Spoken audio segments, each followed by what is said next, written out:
చోట్ల మీరు అరెస్ట్ మేము బండి సాయి భగీరథ్ను 9 రోజులైనా మీరు అరెస్ట్ చేయలేదండి. కానీ మీరు ఈ అరెస్ట్ వ్యవహారంలో కొన్ని ఘోరాలు చేసిండ్రు, అవి నేను చెప్తా. మీరు ఎన్టీవీ రిపోర్టర్ దొంతు రమేష్ను విమానాశ్రయంలో అత్యంత దారుణంగా పట్టుకున్నారు. ఇంకొక 2-3 రిపోర్టర్లను పట్టుకున్నారు.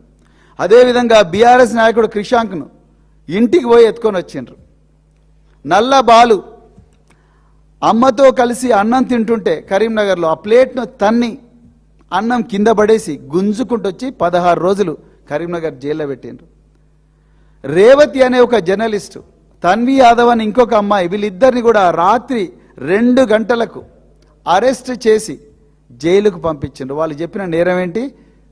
ప్రభుత్వంలో కరెంటు సరఫరా సరిగా లేదని చెప్తే మీరు వాళ్ళను అరెస్ట్ చేశారు.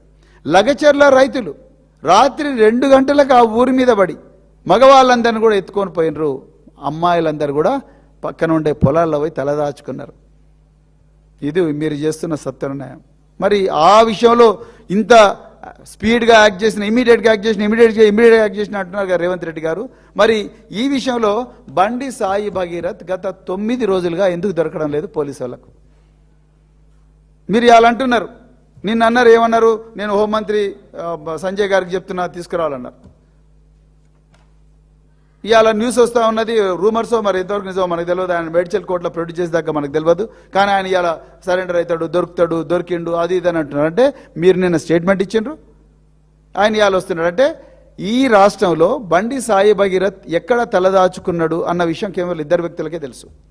ఒకటి బండి సంజయ్ గారు, రెండోది రేవంత్ రెడ్డి గారు. వీళ్ళిద్దరికే తెలుసు, ఇంకెవరికి తెలియదు.